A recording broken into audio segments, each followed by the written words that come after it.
Welcome back, everyone, to the Deep Dive. It's good to be back. Today, we're going to be diving back into the past, Ooh, going way back in time. way back to 2006. Wow, 2006. We're going to be looking at a report from IWGIA Okay, called the Indigenous World 2006.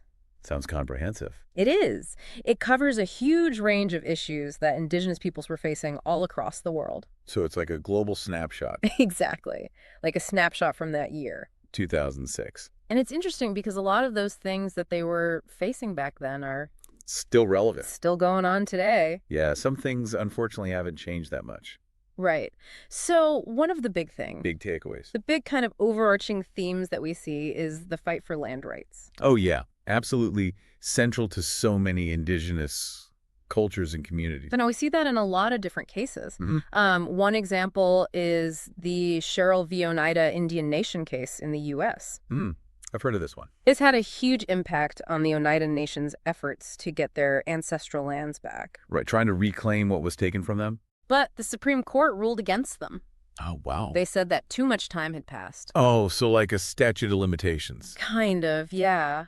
And this decision had big repercussions for other tribes, too. You can imagine how discouraging that would be. Definitely. Yeah. It really shook a lot of people in the indigenous community. Makes you wonder about how the legal system sometimes works against indigenous interest. Absolutely. It's like the system wasn't designed with them in mind. Right. But then you look at a place like Norway, Okay, different part of the world. totally different. And they have the Finnmark Act. Interesting. And this act created a special system for managing the land in the Finnmark region. Okay, so specific to that region. Yeah, and it gave the Sami people a much bigger say in what happens to their land.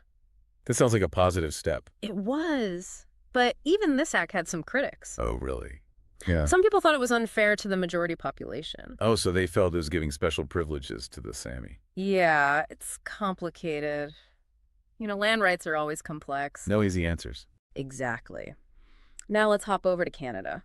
Okay. They had the Labrador Inuit Land Claims Agreement. I don't know this one. This was a really big win. Oh, good. Years of struggle, but finally the Labrador Inuit got self-governance Wow. and control over their land and resources. That's amazing. They even created their own region called Nunatsiavut. So they really achieved a level of autonomy. It's really inspiring. It is. It shows what can happen when people keep fighting for what they believe in. Sadly, though, the report also shows us where development projects just ignore indigenous rights. Yeah, that's the other side of the coin. One example is the construction of this huge oil pipeline in Russia. Oh, the Eastern Siberia Pacific Ocean pipeline. That's the one. And the even Dinka communities were really worried about it. Yeah, that pipeline went through some of their traditional land. Their land, their livelihoods, everything was at stake. And were they consulted about this? Some of them struggled to even get to the public hearings about the pipeline.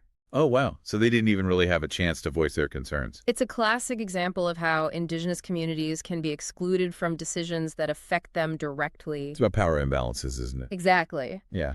And speaking of power imbalances, the report also talks about land disputes in Paraguay. Paraguay. Yeah, where the agro-export model is expanding like crazy. Agro-export model. What exactly does that mean?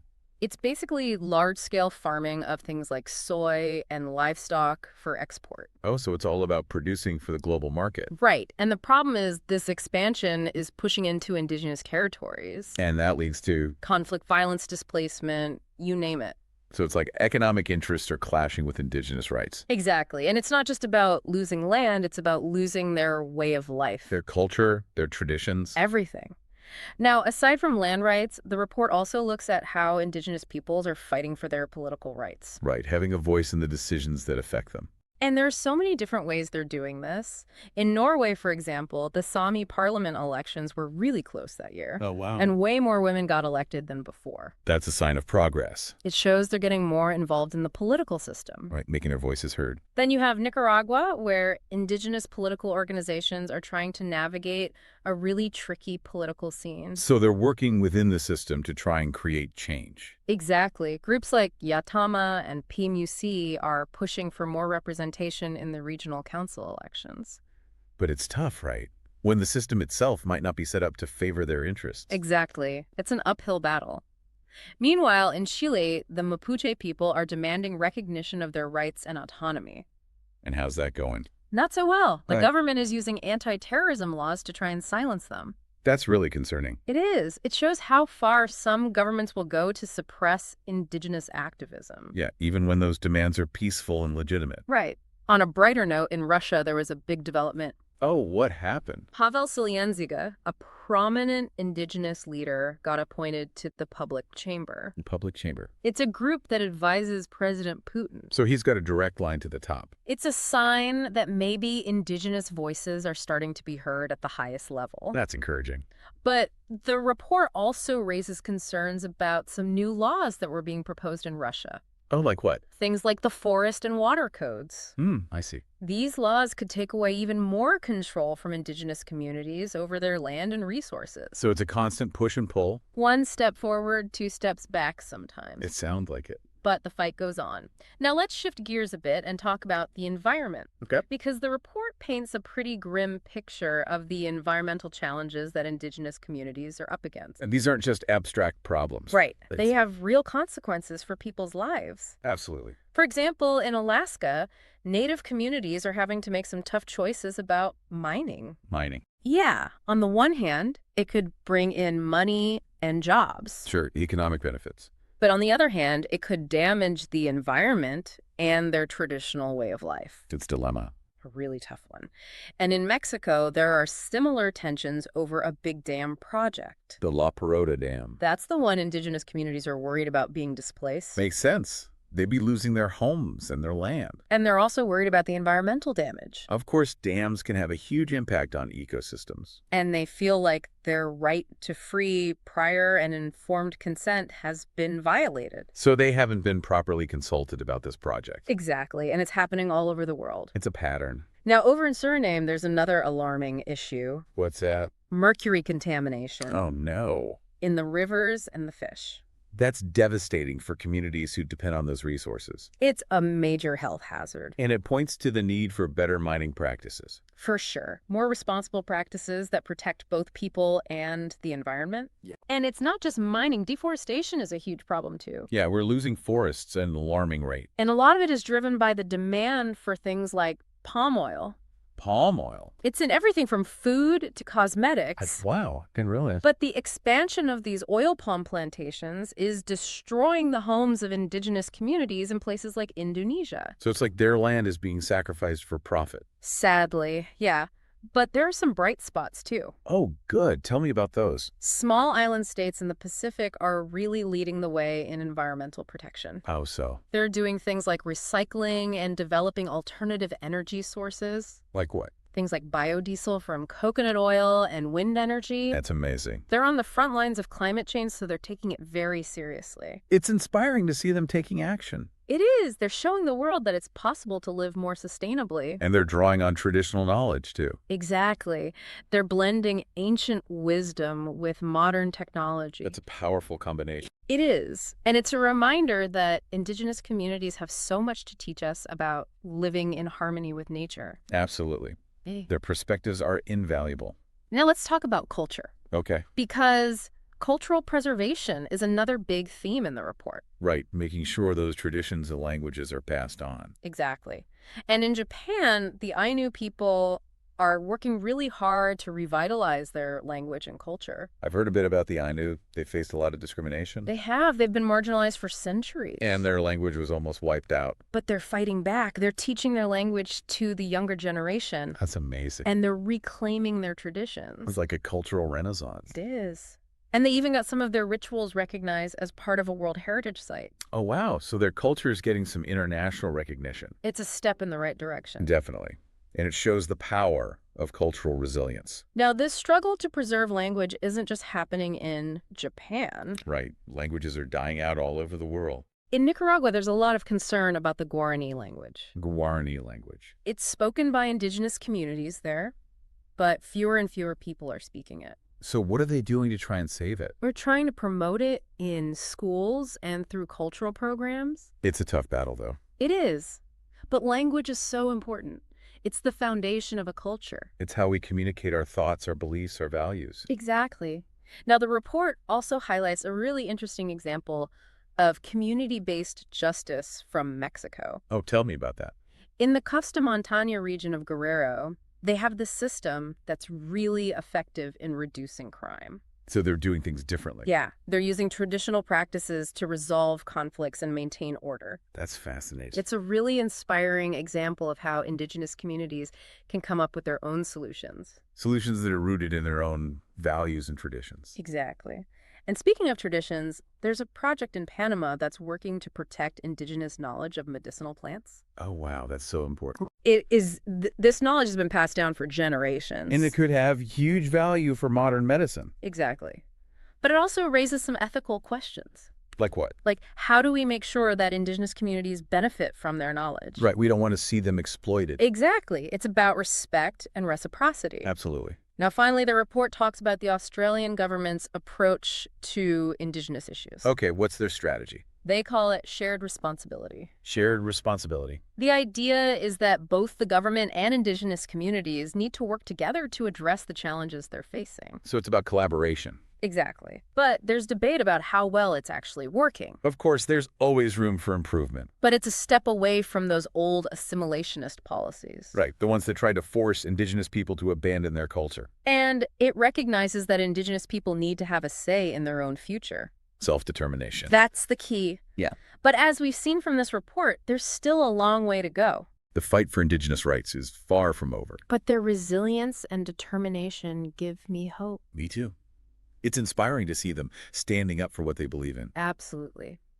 And that brings us to the end of part 1 of our deep dive into the Indigenous World 2006. Wow, we covered a lot of ground. We did. We looked at land rights, political participation, environmental challenges, and cultural preservation. It's clear that these issues are all interconnected. They are. And they're all part of a larger struggle for justice and equality. And that struggle continues today. It does. But the stories in this report remind us that change is possible. And that we all have a role to play in making that change happen. Exactly. So join us for part 2, where we'll explore how indigenous issues are connected to global trends. And how indigenous communities are fighting for self-determination in the 21st century. It's going to be fascinating. I can't wait. Welcome back. You know, as we dig deeper into this report, the Indigenous World 2006, Yeah. it really hits you that Why's that? how these indigenous issues are so tied up with what's happening in the wider world. Right. Like, they're not happening in isolation. Exactly. Right. And one of the biggest forces at play is globalization. Globalization. Yeah. It's such a buzzword, but what does it actually mean for indigenous communities? Well, it's a mixed bag, to be honest. It can bring opportunities like economic growth and cultural exchange. But There are also real risks. It can make existing inequalities even worse. like how? Well, the report talks about how free trade agreements in Central America Okay. caused a lot of anxiety for indigenous communities. What were they worried about? They were worried about being flooded with cheaper imports, Oh, I see. which could really hurt their local economies. And their traditional ways of making a living. Exactly. It's that fear of being overwhelmed by outside forces. Losing control. Right. And it's not just about trade either. What else? Multinational corporations getting access to indigenous lands and resources. That's a big one. And the question is, are there safeguards in place? To protect indigenous communities. Exactly. Are they being consulted? Are they getting a fair share of the benefits? It's about making sure that globalization doesn't just benefit the powerful. Right. It needs to be equitable. And that brings us to a really crucial theme. Which is? Self-determination. Ah, yes. It's at the heart of so many indigenous struggles. Whether it's about land rights Or political representation. or control over resources. It's all connected. It's about indigenous peoples having the right to decide their own future. to chart their own course. Exactly. And we see different approaches to this around the world. Like what? Well, some groups are pushing for more autonomy within existing countries, Okay. while others are aiming for full independence. A whole range of possibilities. It's a spectrum. And the report highlights the Zapatista movement in Mexico. The Zapatistas. They've created autonomous communities. Wow. They control their land, their education, their justice system. They're really living self-determination. They are. It's a powerful example. Whoa. But sadly, the fight for self-determination often comes with a heavy price. What do you mean? Well, the report also documents the violence and human rights abuses that indigenous peoples are facing all over the world. It's heartbreaking. It is. We're talking about forced displacement, extrajudicial killings, torture. It's hard to even imagine. And often these crimes go unpunished. It's like their lives don't matter. That's the message that's being sent. In some cases, indigenous peoples are caught in the middle of larger conflicts. Like where? The report specifically mentions Colombia, Colombia. where indigenous communities are caught between the government paramilitary groups and guerrilla organizations. It's a dangerous place to be. Their lands become battlegrounds. Yeah. Their resources are plundered, and they're targeted just for being there. It's a tragedy, and it shows how vulnerable indigenous communities are in these situations. Absolutely. They often become the invisible victims. It's a reminder that we need to do more to protect indigenous rights in conflict zones. To make sure their voices are heard and their safety is guaranteed. Now, amidst all this darkness, Yeah, there's some glimmers of hope. tell me about them. Well, one positive trend is the rise of indigenous organizations and networks. These are groups that are working to support indigenous communities. Exactly. They're advocating for their rights, providing essential services, connecting people across borders, It's about building solidarity. and amplifying their voices. Yeah. And they're getting smarter about using international platforms. Like the United Nations. Yes. They're taking their concerns to the global stage, holding governments accountable. It's about making sure the world is paying attention. Exactly. And another crucial aspect is education and cultural revitalization, Right. Giving young people a strong sense of their heritage. empowering them to carry their traditions forward. It's about more than just preserving the past. It's about building a vibrant future. A future where indigenous cultures and languages can thrive. Exactly. And it's this spirit of resilience and hope that will carry into the final part of our deep dive into the Indigenous World 2006. Looking back on this report from 2006, it's incredible to see how much progress has been made in terms of recognizing indigenous rights on a global level. It really is. It was a pivotal time. The movement for a UN Declaration on the Rights of Indigenous Peoples was gaining real momentum. It was a long fight, though. Years and years of advocacy. But it shows just how determined indigenous peoples and their allies were to get their rights recognized in international law. They refused to be ignored. And even though the declaration wasn't officially adopted until 2007, Right. the Indigenous World 2006 captures that energy, that sense of hope that something was about to change. And what a change it would be. This declaration would be a game changer for indigenous peoples all over the world. It's so. It would affirm their right to self-determination, their right to their lands and resources, their right to maintain their cultures. It would be a powerful tool to hold states accountable. Exactly. No more empty promises. No more turning a blind eye. And it wasn't just happening at the UN level either. Right. There were regional movements, too. Like- In Africa, you had the African Commission on Human and People's Rights.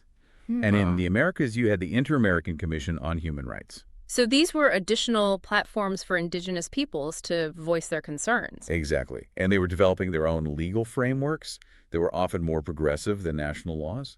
So it was like a multi-layered approach to protecting indigenous rights. From the local level all the way up to the international level. A safety net of sorts. Exactly. And all of these efforts were contributing to a growing body of international law that recognized the unique status of indigenous peoples. They were no longer invisible. Right. Their rights were being affirmed. And it was creating a legal foundation for a more just and equitable future. A future where indigenous peoples could finally exercise their right to self-determination. To be the masters of their own destiny. So looking back at the Indigenous World 2006, we see a movement on the rise. A movement that's demanding to be heard. And that's inspiring. But it's also a reminder that the fight is far from over. Sadly, yes, indigenous peoples are still facing so many challenges today. Threats to their land, their culture, their very existence. It's a call to action for all of us. To stand in solidarity with indigenous communities. To listen to their stories, to amplify their voices, to challenge the systems that perpetuate injustice. And to learn from them. Indigenous peoples have so much wisdom to share. About living in harmony with nature, about respecting our elders, about building strong communities. They've been stewards of this planet for centuries. We have so much to gain by listening to them, by working alongside them. So as we wrap up this deep dive into the Indigenous World 2006, I want to leave you with this question. What is it? What stories from this report resonated with you? What are you inspired to do to support the rights and well-being of indigenous communities? Because this is not just their fight. It's all of our fight. We all have a responsibility to create a more just and equitable world. A world where diversity is celebrated and where everyone has the opportunity to thrive. Thank you for joining us on this journey through the Indigenous World 2006. We hope you learned something new. And that you're feeling inspired to take action. Keep learning. Keep questioning, keep advocating for a better future. For all of us. Until next time.